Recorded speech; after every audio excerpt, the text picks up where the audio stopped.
하나님 아버지, 오늘 제가 하나님의 말씀을 읽고 묵상할 때 필요한 영의 양식을 주시기 위해 성령님께서 이 시간에 함께해 주시길 간구합니다. 예수님 이름으로 기도합니다. 아멘. 오늘 우리에게 주시는 하나님의 말씀입니다. 하나님이 이 모든 말씀으로 말씀하여 이르시되 나는 너를 애굽 땅 종 되었던 집에서 인도하여 낸 내 하나님 여호와니라. 너는 나 외에는 다른 신들을 내게 두지 말라.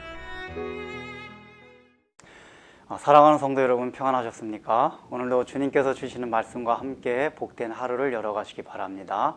오늘 우리에게 주실 하나님의 말씀은 출애굽기 20장 1절에서 3절입니다. 이제 시내산에서 하나님께서 이스라엘 백성들 앞에 강림하시면서 말씀을 주십니다. 그 말씀이 우리가 너무 잘 알고 있는 십계명입니다.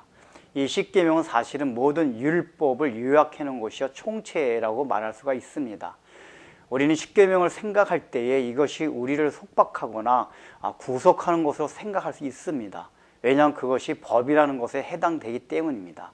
그러나 잘 생각하면 제가 먼저 말씀드렸듯이 하나님께서 지금 이스라엘 백성들과 시내산에서 언약을 맺는 과정 속에서 이 말씀을 주십니다. 즉 전체적인 결혼식 가운데서 십계명이라는 것은, 이 율법은 어떤 성원 선포식이나 마찬가지입니다.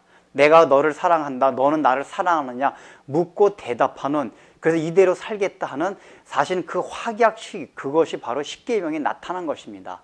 그렇기 때문에 십계명은 이스라엘 백성을 속박해서 주신 것이 아니라 앞으로 이제 하나님과 결혼한 이스라엘 백성이 신부로서 또 공동체로서 선민으로 살아갈 때에 그 안에서 행복하고 평화롭게 살아가기 위해서 필수적으로 그것이 필요한 것이기 때문에 하나님께서 주신 것입니다.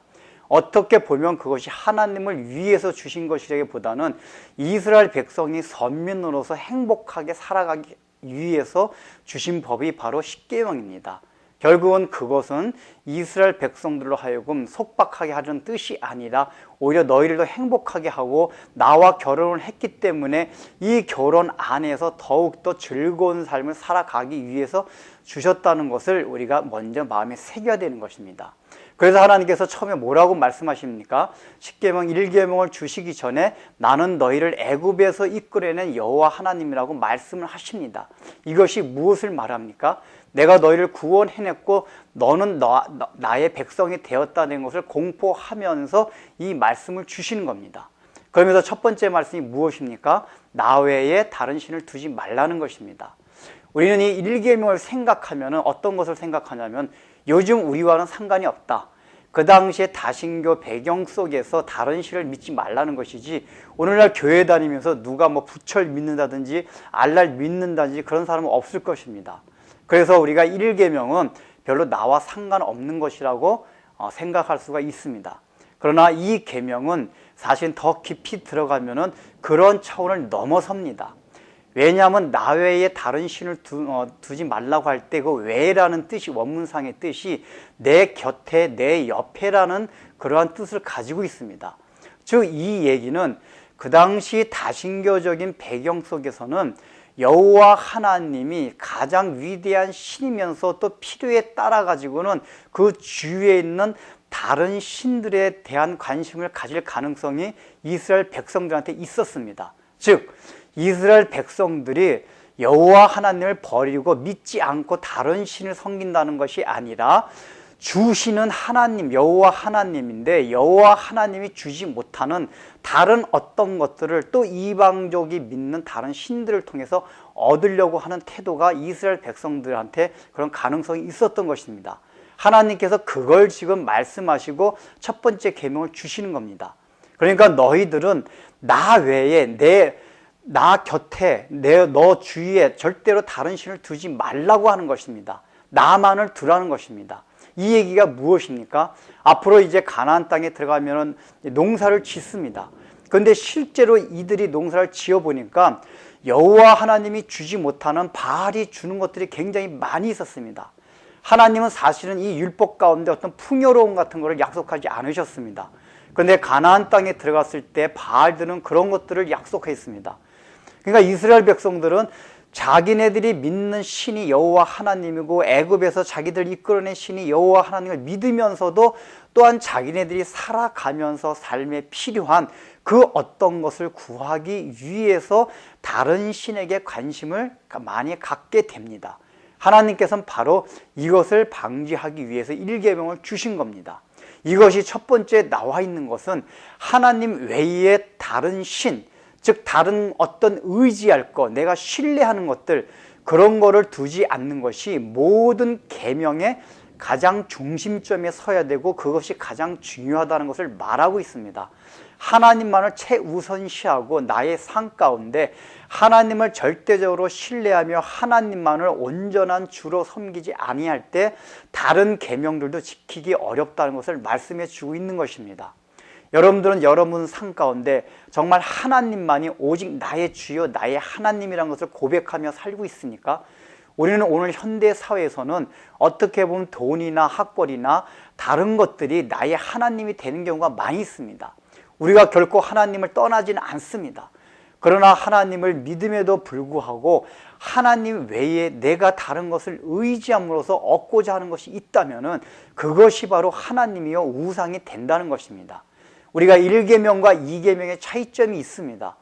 지금 2계명 같은 경우는 우상을 만들지 말라는 것은 참신인 하나님을 형상화시키지 말라는 것입니다. 1계명은 바로 우상, 너가 의지하는 그 모든 것을 내 곁에 두지 말라고 하는 것입니다. 어찌 보면 1계명과 2계명이 비슷하게 보입니다. 그러나 1계명은 참신 하나님만을 의지하고 섬기라는 것이고 2계명은 참신을 거짓된 방식으로 섬기거나 예배하지 말라는 것입니다.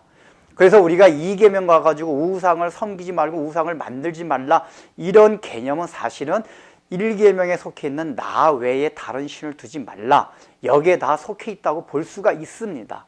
그러니까 2계명에 나와 있는 우상들도 1계명에 속해 있다는 것입니다. 내가 다른 어떤 것을 통해 가지고 하나님을 형상화시켜서 내가 요구하는 어떤 그 욕망들을 추구하고 있다면은 그것이 다른 신이 될 수 있다는 것입니다. 그래서 우리가 구원받고 거듭난 이후에는 내 중심에 오직 주님만이 좌정하셔서 나를 이끌고 가셔야지 내 그 예수님께서 주인이 아니라 내가 주인이 되고 또 그 외에 다른 것이 주인으로 들어온다면 바로 1계명을 범하는 것입니다. 여러분은 지금 삶 가운데 하나님만을 여러분의 중심으로 모시고 그분만을 과연 로드십으로 삼으면서 살아가고 있습니까? 아니면은 그 외에 다른 것들이 하나님을 믿긴 믿지만은 하나님이 현실 속에서 나에게 베풀어 주지 못하는 어떤 것을 추구하기 위해서 여러분들 마음속에 또 다른 주인으로 모시고 사는 것이 있지는 않습니까? 그것이 있다면은 1계명을 범하는 것입니다. 기도하겠습니다. 하나님 아버지, 우리는 하나님 이외에 어떤 부처나 알라를 믿지는 않습니다. 그러나 하나님께서 이 1계명을 주실 때는 하나님 외에 다른 것을 더 사랑하거나 다른 것을 더 의지하지 말라는 차원에서 주셨습니다. 오늘날 우리가 이 땅에 살아가면서 예수를 믿고 참으로 주님을 의지한다고는 하지만은 당장 하나님께서 주시지 아니하는 현실적인 요건 때문에 우리가 얼마나 다른 것을 의지하고 우리 마음에 예수님만이 나의 주인이 아니다 내가 주인이 되고 또 다른 것을 주인으로 우리 마음에 두고 살아가고 있지는 않습니까?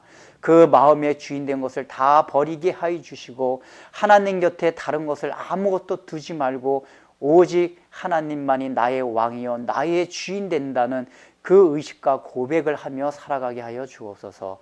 예수님의 이름으로 기도드립니다. 아멘.